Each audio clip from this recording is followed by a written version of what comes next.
Mukunda jewels లో అక్షయ తృతీయ సందర్భంగా 1 gram gold కొనుగోలుపై 1 గ్రామ్ సిల్వర్ ఉచితం. ఏప్రిల్ 29 నుంచి మే 24 వరకు మాత్రమే. వాగర్థావివ సంపృక్తౌ వాగర్థ ప్రతిపత్తయే జగతః పితరౌ వందే పార్వతీ పరమేశ్వరౌ. ఆదిత్యాయ చ సోమాయ మంగళాయ బుధాయ చ గురు శుక్ర శనిభ్యశ్చ రాహవే కేతవే నమః. శృంగేరి జగద్గురు పీఠాధిపతులకి కంచి పీఠాధిపతులకి నమస్కారములు తెలియజేసుకుంటూ కార్యక్రమాన్ని ప్రారంభిద్దాం. మే 1వ తారీఖు నుంచి 15వ తారీఖు వరకు 12 రాశుల్లో జన్మించినటువంటి వారికి ఏ విధంగా ఉండబోతుందో తెలుసుకునే ప్రయత్నం చేద్దాం. ముందుగా ఈ 12 రాశుల్లో జన్మించినటువంటి వారికి 1వ తారీఖు నుంచి 15వ తారీఖు వరకు ఏ రోజుల్లో ఆదాయం బాగుంటుంది, ఏ రోజుల్లో ఖర్చులు అధికంగా ఉంటాయి, ఏ రోజుల్లో మానసిక ప్రశాంతత లోపిస్తుంది, ఎప్పుడు ఎలాంటి నిర్ణయాలు తీసుకోవాలి అనేటువంటి విషయాల గురించి క్లుప్తంగా తెలియజేసుకునే ప్రయత్నం చేద్దాం. ఇక వీక్షించేటువంటి ప్రేక్షకులు కూడా గమనించాల్సిన అంశం ఏంటంటే, ప్రధానంగా గ్రహాలన్నీ కూడాను మారబోతున్నాయి ఈ మే మంత్లోనే. మే 14వ తారీఖు రోజున గురువు మిథున రాశిలోకి ప్రవేశం చేస్తున్నాడు. అలాగే కొన్ని పంచాంగాలలో 16వ తారీఖు మరియు కొన్ని పంచాంగాల్లో 18వ తారీఖు రోజున రాహువు మీనరాశి నుంచి కుంభరాశిలోకి, కేతువు కన్యా రాశి నుంచి సింహరాశిలోకి ప్రయాణం చేయడం జరుగుతుంది. కాబట్టి ప్రధానమైనటువంటి గ్రహాలు గురువు, రాహువు, కేతువు ఈ నెలలోనే మార్పు చెందబోతున్నారు. కాబట్టి దీని ప్రభావము భవిష్యత్తులో అనగా వచ్చే మే 15వ తారీఖు తర్వాత జరిగేటువంటి సంఘటనలకి మే 1వ తారీఖు నుంచే నాంది కాబోతుంటాయి. కాబట్టి ఈ మే 15 తర్వాత జరిగేటువంటి మార్పులకి 1వ తారీఖు నుంచే శ్రీకారం చుట్టబోతాయి. కాబట్టి గ్రహాలన్నీ కూడాను మార్పులు అనేటువంటివి ఉంటాయి. కాబట్టి జాగ్రత్తగా గమనించగలరు. ఇక మనం గ్రహాల యొక్క స్థితిగతులు చూసుకున్నట్లయితే మేషంలో రవి, అలాగే వృషభంలో గురువు, కర్కాటకంలో కుజుడు, కన్యలో కేతువు, మీనంలో శుక్రుడు, బుధుడు, శని, రాహువు. బుధుడు 7వ తారీఖు నుంచి మేషరాశిలోకి ప్రవేశం చేస్తాడు. మే 1వ తారీఖు నుంచి 15వ తారీఖు వరకు కుంభరాశిలో జన్మించినటువంటి వారికి ఏ విధంగా ఉండబోతుందో తెలుసుకునే ప్రయత్నం చేద్దాం. గత ఏప్రిల్లో కంటే కూడా మెరుగైనటువంటి గ్రహస్థితి ఉన్నటువంటి కారణం చేత ఈ కుంభరాశి వారికి అన్ని విధాలుగా అనుకూలంగా ఉండబోతుంది. కాకపోతే ఏలిన నాటి శని ప్రభావం ఎలాగో ఉంది. అది ప్రతి ప్రయత్నంలో కొద్దిపాటి ఆటంకాలనే తప్ప అనవసరమైనటువంటి ఖర్చులు, మానసిక ప్రశాంతత లేకపోవడం ఇవి తప్ప మిగతా అన్ని విషయాల్లో యోగదాయకంగా ఉండేటువంటి గ్రహస్థితి మీ సొంతం. ముఖ్యంగా నిరుద్యోగస్తులకి ఉద్యోగం లభించే అవకాశం ఉంటుంది. ఈ 15వ తారీఖు లోపల మీరు గట్టిగా ప్రయత్నం చేయండి, ఉద్యోగం లభించి తీరుతుంది. దీనికి తోడు 7వ తారీఖు నుంచి బుధగ్రహ సంచారం కూడా మీకు అనుకూలంగా ఉన్నటువంటి కారణం చేత ముఖ్యంగా మీ తెలివితేటలతో మీకున్నటువంటి సమస్యల్ని పరిష్కరించుకోగలుగుతారు. అంతేకాకుండా కొత్త వ్యక్తుల యొక్క పరిచయము మీకు ఆనందాన్ని కలగచేస్తుంది. ఇక కుటుంబ స్థానంలో శుక్ర, శని, రాహువు, బుధుడు ఈ గ్రహాల యొక్క కలయిక ప్రధానంగా కుటుంబంలో కొంత క్లబ్జీ వాతావరణం, అంటే హడావిడితో కూడుకున్నటువంటి జీవన విధానం కుటుంబంలో ఉంటుంది. అంతేకాకుండా ధన వ్యయం కూడా ఎక్కువగా ఖర్చు చేయడం అవకాశం ఉంటుంది. అనుకున్న దానికంటే ఎక్కువగా ఖర్చులు పెరుగుతాయి అని సూచిస్తుంది. ముఖ్యంగా నేత్ర సంబంధమైనటువంటి వ్యాధులతో ఇబ్బంది పడతారు. దంత వైద్యుడిని సంప్రదించాల్సినటువంటి పరిస్థితి గోచరమవుతుంది. ఇక చతుర్థ గురు సంచారము మీకు కాస్త అనుకూలంగా ఉండబోతుంది. అన్ని విధాలుగా అభిమానాన్ని, ఎదుటివారి యొక్క అభిమానాన్ని ఈ యొక్క చతుర్థ గురు సంచార ప్రభావంలో మీకు పడుతుందని చెప్పవచ్చు. అంతేకాకుండా ఈ యొక్క చతుర్థ గురు సంచార ప్రభావము మీకు గురు ప్రభావం అంటే ప్రధానంగా ధనమే. కాబట్టి మీరు చూసేటువంటి డబ్బు కోసం కావచ్చు, లేదా అంటే లోన్లు కానీ శాంక్షన్ కాకపోవడం కానీ, లేకపోతే ఎదుటి వాళ్ళ నుంచి సకాలానికి డబ్బు అందకపోవడం కానీ జరుగుతాయి ప్రధానంగా. ఇక షష్టమ కుజుడు స్తంభించి ఉన్నటువంటి ఈ కారణం చేత ఇది అద్భుతమైనటువంటి సమయం. మీకున్నటువంటి పరిచయాలతో మీ పనులన్నీ కూడాను విజయవంతంగా పూర్తి చేసుకుంటారు. ధైర్యంతో ముందడుగు వేయడం ద్వారా మీకున్నటువంటి సమస్యల్ని ఆ కుజుడే అన్ని గ్రహాలని అదుపులో పెట్టి ఆ కుజుడు సంపూర్ణంగా మీకు ఫలితాలను ఇవ్వబోతాడు. తర్వాత చెప్పొచ్చేది ఏమిటంటే, ఈ యొక్క కుంభరాశిలో జన్మించినటువంటి వారికి గ్రహస్థితిగతులు అనుకూలంగా ఉన్నాయి, పరిస్థితులు కొంత అనుకూలంగా ఉండవు. కానీ గ్రహాల యొక్క ప్రభావంతో పనులన్నీ కూడాను చక్కబెట్టుకునే అవకాశాలు మీకు మెరుగవుతాయి. కాబట్టి తెలివితేటలతో, మంచి విజ్ఞానంతో మీరు ముందడుగు వేస్తే మంచి జరుగుతుంది. వివాహం కావాల్సినటువంటి అబ్బాయిలకి అమ్మాయిలకి వివాహ సంబంధాలు గోచరమవుతాయి. అలాగే విద్యాపరంగా ఉన్నటువంటి వాళ్ళు ఎక్కువగా శ్రమ కోరిస్తే తప్ప విద్యార్థులు పరీక్షలలో ఉత్తీర్ణతా శాతాన్ని పొందలేరు.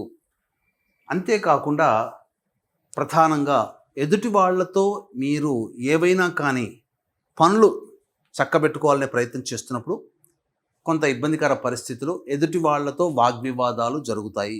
కుటుంబ సభ్యులు, ముఖ్యంగా జీవిత భాగస్వామితో జాగ్రత్తలు పాటించండి. ఇది మీకు చెప్పవచ్చు. ఇక సంతానం కోసం ఎదురు చూసేటువంటి వ్యక్తులకి 15వ తారీఖు తర్వాత చక్కటి సంతాన వార్త వింటారు. అద్భుతంగా మంచి జరుగుతుందని చెప్పవచ్చు.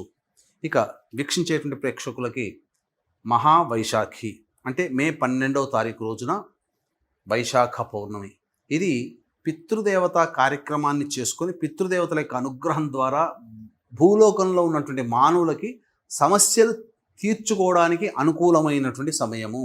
కాబట్టి మీ కుటుంబంలో మీ వైపు 6 తరాలు, మీ భార్య వైపు 3 తరాలలో ఏవైనా దుర్మరణాలు అంటే road accident, fire accident, suicide attempt, నదిలో బావిలో పడి చనిపోవడం, ఇంట్లోంచి వెళ్ళిపోవడం, లివర్ ఫెయిల్యూర్, కిడ్నీ ఫెయిల్యూర్, క్యాన్సర్తో చనిపోవడం, 60 సంవత్సరాల లోపల ఏ విధంగా చనిపోయినా, పిండ ప్రదానాలు చేయలేకపోయినా, ఇవన్నీ కూడాను పితృదోషాలు, స్త్రీ దోషాలు, స్త్రీ శాపాలు, సర్పశాపాలు, గురుశాపము, దైవశాపంగా చెప్పబడి ఉంటుంది. కాబట్టి ఇటువంటి శాప ప్రభావాలు మానవుడి జీవితంలో ఇప్పుడు చెప్పినటువంటి విధంగా లక్షణాలు కనుక ఉంటే ఈ శాపాలు ఉన్నట్టే లెక్క.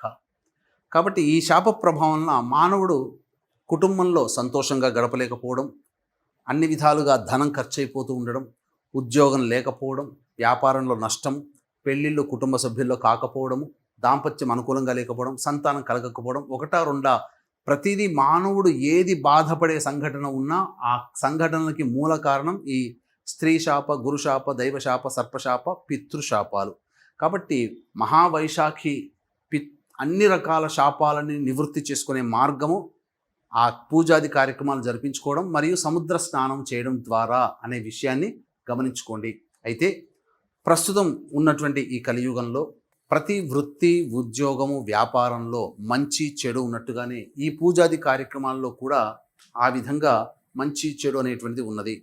అంటే భగవంతుడు మనకిచ్చినది 27 నక్షత్రాల్లో కొన్ని నక్షత్రాల్లో జన్మిస్తే నక్షత్ర జననము దోషము, దానికి నక్షత్ర జనన శాంతి చేసుకోమని శాస్త్రం చెప్పబడింది. కానీ ఇప్పుడు కొంతమంది ధనార్జనే ధ్యేయంగా మనం ఏం చెప్పినా చెల్లుబాటు అవుతుంది శాస్త్ర ప్రమాణం లేకుండా ఉన్న 27 నక్షత్రాల్లో 19 నక్షత్రాల్లో పుడితే ఈ శాపాలు మీ ఇంట్లో తిష్ట వేసినట్టే, ఈ శాపాలు ఉంటేనే ఈ 19 నక్షత్రాలతో పుడితే ఈ శాపాలతో పుడతారు అని చెప్పి శాస్త్రానికి సంబంధం లేకుండా అసత్య ప్రచారం చేసి భయభ్రాంతులకు గురి చేస్తున్నారు. అంటే ఏంటి, ఉన్న ఒక 4 కుటుంబ సభ్యుల్లో ఈ 19 నక్షత్రాల్లో ఏదో ఒక నక్షత్రం వాళ్ళు పుడతారు, ఉంటుంది, ఖచ్చితంగా ఉంటారు, అందులో సందేహమే లేదు. అందువల్ల సమస్యలు ఎదుర్కొంటున్నామంటే ఈ శాపాలే అనే ఒక భయానికి గురైపోయి భయంతో చేసుకుంటున్నారు తప్ప శ్రద్ధతో చేసుకోవట్లేదు. చెప్పేవాళ్ళు కూడా భయభ్రాంతులకు గురి చేస్తున్నారు. కావున అటువంటి మోసాల బారిన పడకండి. ఇది నయవంచన. అంటే ఈ పూజాది కార్యక్రమాలు కూడా పోని భయంతోనే వెళ్ళారు, కానీ జరిగేటువంటి నష్టం ఏంటంటే మామూలుగా 3 నుంచి 4 గంటలు ఉండాల్సినటువంటి ఈ శాప నివృత్తి కార్యక్రమ పూజా హోమాలు కేవలం 45 నిమిషాలు లేదా గంటలో ఒక్క బ్రాహ్మణుని పెట్టి పూర్తి చేస్తున్నారు. ఇది చాలా మోసం. అంతేకాకుండా దీనికి ఎలా అంటే ఇప్పుడు సత్యనారాయణ స్వామి వ్రతం శాస్త్రీయంగా చేసుకుంటే 3 గంటలు పడుతుంది, కానీ ఇప్పుడు అరగంట 30 గంటలో పూర్తి చేస్తున్నారు కదా. అలాగే తూతూ మంత్రంగా పురాణోక్తంగా ఈ పూజలని చేయిస్తున్నారు. సశాస్త్రీయంగా ఒక్క బ్రాహ్మణుని పెట్టి చేయించట్లేరు. సశాస్త్రీయంగా చేస్తే 3 గంటలు పడుతుంది. కాబట్టి 2013 నుంచి ఈ యొక్క పూజాది కార్యక్రమాలు అనేటువంటివి మన పీఠమాధ్వర్యంలో ప్రతి నెల జరపబడుతున్నాయి. అవకాశం ఉన్న వాళ్ళు అటువంటి మోసగాళ్ల బారిన పడకుండా చక్కగా నిజాయితీగా జరిగేటువంటి కార్యక్రమంలో నమోదు చేసుకునే ప్రయత్నం చేసుకోండి. మంచి జరుగుతుందని చెప్పవచ్చు. ఎందుకనంటే మోసం చేసేవాడు ఎప్పుడైనా ఎక్కడైనా ఉంటాడు, కానీ మోసపోకుండా ఉండడమే మనలాంటి మానవుల తెలివితేటలతో ముడిపడి ఉంటుంది. కాబట్టి తెలివిగల నిర్ణయం తీసుకోండి. ఇక ఈ యొక్క కుంభరాశిలో జన్మించినటువంటి మహిళలకి అన్ని విధాలుగా సహాయ సహకారాలు కుటుంబ సభ్యుల నుంచి రావడము, బయట కార్యక్రమాల్లో ఇతరులు మీకు సహాయ సహకారాలు అందించడము అన్ని విధాలుగా ఆనందదాయకంగా ఉంటుంది. కాకపోతే శారీరక శ్రమ అధికంగా ఉండడం, మొహమాటానికి పోయి అనేక మంది బరువు బాధ్యతల్ని నెత్తిన వేసుకొని ఆ బాధ్యతల్ని కంప్లీట్ చేసుకోవడానికి ఎక్కువగా సమయం కేటాయించడం అనేటువంటిది జరగడం ద్వారా ఇబ్బందికర పరిస్థితులు ఎదురవుతాయి. మానసికంగా ఒత్తిడికి గురవుతారని చెప్పొచ్చు. కాబట్టి ఎంతవరకు చేయగలరో మొహమాటం లేకుండా అంతవరకే మీ యొక్క శ్రమని వినియోగించుకోండి, మొహమాటానికి పోకండి. ఈ యొక్క రాశిలో జన్మించినటువంటి మహిళలకి వివాహాది కార్యక్రమాలు మే 15 తారీఖు తర్వాత మీరు ప్రయత్నం చేసుకోండి, కుదురుతాయి. అలాగే సంతానం కూడా మే 15 తారీఖున మీరు కనుక ప్రయత్నం చేసుకుంటే చక్కటి వార్త వింటారని చెప్పొచ్చు. అన్ని విధాలుగా సాధారణమైనటువంటి మిశ్రమ ఫలితాలు ఈ యొక్క కుంభరాశిలో జన్మించినటువంటి మహిళలు పొందుతారని చెప్పవచ్చు. ఇక 1వ తారీఖు, 2వ తారీఖు, 3వ తారీఖు రోజున కనుక చూసుకుంటే మీ ఆరోగ్యం పట్ల శ్రద్ధ వహించాల్సినటువంటి పరిస్థితి.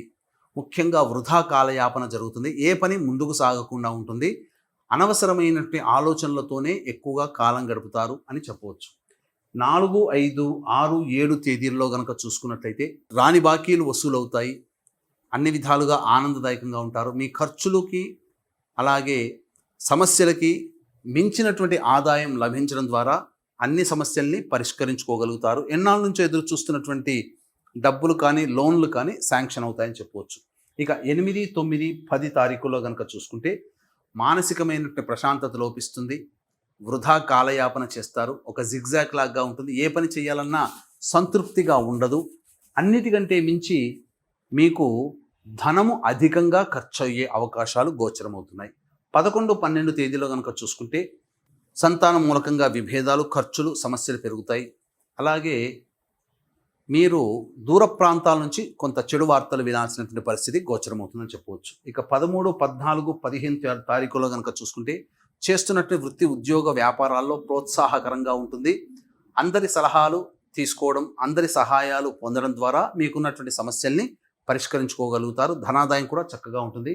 ఏతావాత చెప్పొచ్చేది ఏమిటంటే ప్రధానంగా 8, 9, 10 తేదీలలో అలాగే 1, 2, 3 తేదీలలో ఖర్చులు అధికంగా ఉంటాయి కాబట్టి జాగ్రత్తలు పాటించండి అని చెప్పవచ్చు. ఇక ఈ యొక్క కుంభరాశిలో జన్మించినటువంటి వారు సమస్యల పరిష్కారం కోసం ప్రతిరోజు కూడాను దత్త అష్టకం రోజుకి 3 సార్లు పఠించండి, సమస్యల్ని పరిష్కారం అవుతాయి. సర్వం శ్రీ ఉమామహేశ్వర పరబ్రహ్మార్పణమస్తు.